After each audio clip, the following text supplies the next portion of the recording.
Trump की एक statement आजकल बहुत गर्दिश कर रही But है। right now, we are going to do something on Greenland, whether they like it or not. Greenland आज ऑफिशियली डेनमार्क की ऑटोनमस टेरिटरी है, लेकिन जो लैंग्वेज और टोन आज इस्तेमाल हो रही है वो इस बात का सिग्नल है कि शायद फ्यूचर में फैसला उन लोगों के हाथ में ना रहे।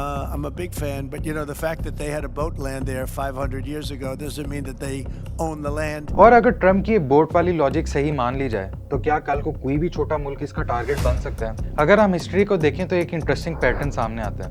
जब भी अमेरिका ने किसी भी मुल्क पे कंट्रोल पाना होता है तो वो कभी उस पर डायरेक्ट अटैक नहीं करता। पहले एक रीजन ढूंढी जाती है जो सुनने में सबको बहुत रीजनेबल लगे और उसके बाद ही अटैक किया जाता है। जैसे 2003 में इराक को कहा गया कि उसके पास केमिकल वेपन्स हैं, पूरी दुनिया को कन्विंस करके अटैक भी कर लिया गया और फिर वो केमिकल वेपन्स आज तक नहीं मिली। इसी तरह 1953 में ईरान में कहा गया कि वहां पर कम्युनिज्म को खतरा है, पूरी दुनिया को कन्विंस करके वहां भी अटैक कर लिया गया। और अब वेनेजुएला में, यहाँ तो रीजन और भी ज्यादा इंटरेस्टिंग है। कहा गया कि ये मामला ड्रग्स और कोकीन स्मगलिंग का है, लेकिन कोइंसिडेंस देखो कि वेनेजुएला के पास भी दुनिया का सबसे बड़ा ऑयल का रिजर्व है। हर केस में रीजन अलग थी, लेकिन रिजल्ट लगभग सबके सेम थे। और अब ग्रीनलैंड के ऊपर अगले हमले की तैयारी हो रही है और इसकी बार बहाना देखो कि अगर हम नहीं करेंगे तो यही काम रशिया और चाइना करेगी। Because if we don't do it, Russia or China will take over Greenland, and we're not going to have Russia or China as a neighbor. लेकिन इस बार ये इतना आसान नहीं है क्योंकि ग्रीनलैंड टेक्निकली डेनमार्क का हिस्सा है और डेनमार्क एक नेटो का मेंबर है। नेटो के आर्टिकल 5 में चीज क्लियरली मेंशन है कि अगर नेटो की कंट्री पर अटैक होता है तो उसे सब नेटो कंट्रीज पर अटैक समझा जाता है।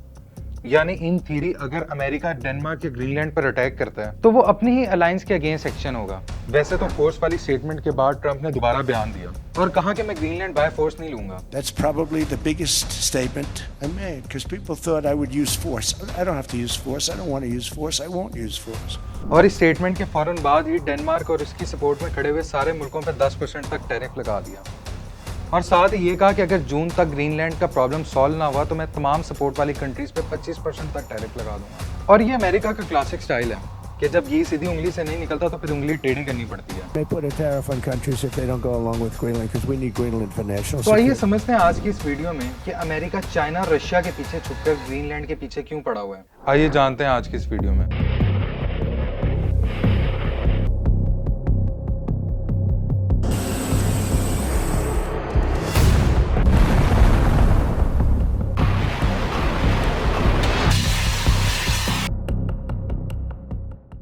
ग्रीनलैंड दुनिया का एक ऐसा आइलैंड है जहां टेम्परेचर -50 डिग्री सेंटीग्रेड तक होता है। ये जगह 80% से ज्यादा बर्फ में ढकी हुई है, इसलिए वहां रहना हमेशा से बहुत मुश्किल रहा है। इसलिए आज से 10 साल पहले ये जगह कभी इंपॉर्टेंट थी भी नहीं, ना वहां माइनिंग पॉसिबल थी और ना ही शिपिंग रूट्स, क्योंकि वहां आइसबर्ग्स बहुत ज्यादा थे। इसलिए सदियों तक इस आइलैंड को सबने इग्नोर किया।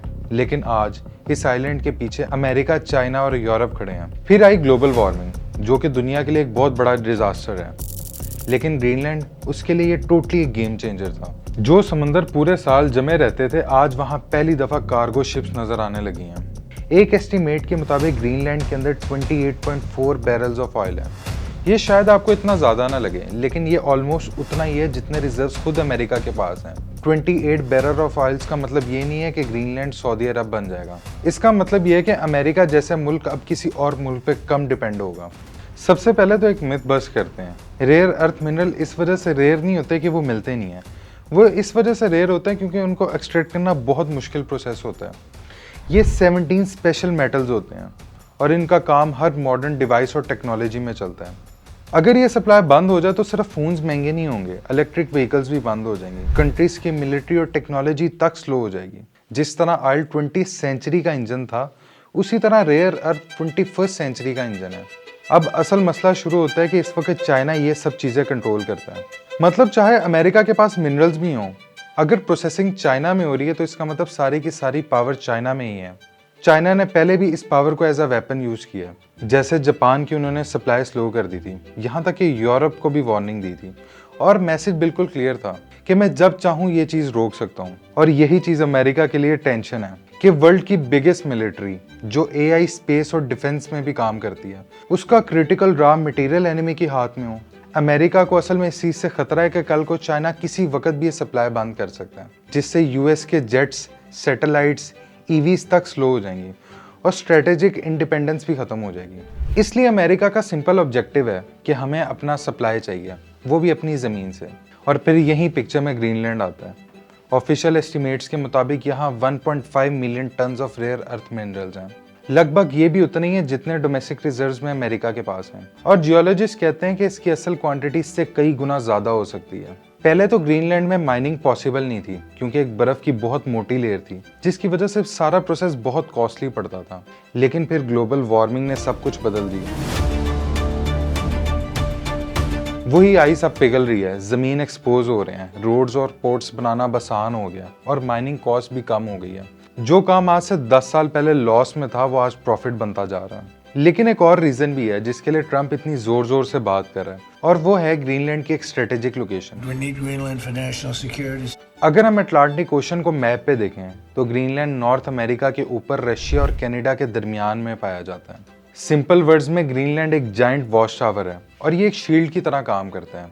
सोचो अगर कोई मिसाइल या सबमरीन अटलांटिक ओशन से आर्कटिक की तरफ जाए तो ग्रीनलैंड के आसपास सेंसर और बेसिस उसको पहले ही डिटेक्ट कर लेंगे और अमेरिका को इस चीज से पहले ही वार्निंग मिल जाती है। इसीलिए अमेरिका इस आइलैंड को अपना डिफेंस का फ्रंट गेट भी मानता है। और ये सिर्फ कोई थ्योरी नहीं है, कोल्ड वार के दरमियान में भी अमेरिका ने यहाँ अपना एक एयरबेस बनाया। वो एयरबेस आज के दिन तक ग्रीनलैंड के अंदर है और वो यहीं से अपने मिसाइल्स और स्पेस एक्टिविटी मॉनिटर करते थे। इसका मतलब है कि ग्रीनलैंड सिर्फ एक आइस से भरा हुआ आइलैंड नहीं है, ये अमेरिका के डिफेंस का सबसे इंपॉर्टेंट पॉइंट है। और जब आर्कटिक रीजन की इतनी इंपॉर्टेंस बढ़ रही है तो अमेरिका नहीं चाहता कि उसका ये वॉच टावर किसी और के हाथ लग जाए, स्पेसिफिकली चाइना या रशिया के हाथ लग जाए। Because if we don't do it, Russia or China will take over Greenland, and we're not going to have Russia or China as a neighbor. और तीसरी और सबसे बड़ी वजह जो कि मिलिट्री डिफेंस से भी ज्यादा इंपॉर्टेंट है वो ये है कि इस वक्त 99% से ज्यादा शिप्स ने जब एशिया से यूरोप जाना होता है तो वो सबसे पहले एशिया, उसके बाद इंडियन ओशन, वहां से रेड सी और उसके बाद स्विस कैनाल से यूरोप तक पहुंचते हैं। ये रूट बहुत ही ज़्यादा लंबा है, तकरीबन 20,000 किलोमीटर का, और शिप को इसको कवर करने में तकरीबन 30 से 35 दिन भी लगते हैं। और फिर अगर इसके बाद कोई स्विस कैनाल में कोई शिप फंस जाए तो पूरी दुनिया की ट्रेड भी रुक जाती है, जो ऐसा कि हमने 2021 में भी देखा था। अब ये मैप पे देखो कि ग्रीनलैंड के बिल्कुल पास आर्कटिक ओशन है।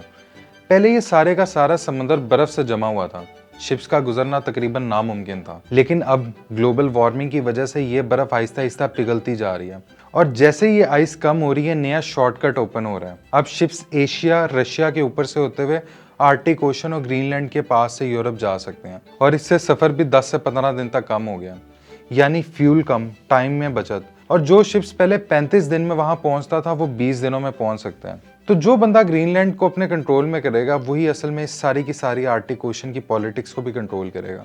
इसलिए ग्रीनलैंड सिर्फ एक आइलैंड नहीं है, ये फ्यूचर का शॉर्टकट है। सवाल यह है कि इस शॉर्टकट पे पहले कौन पहुंचेगा।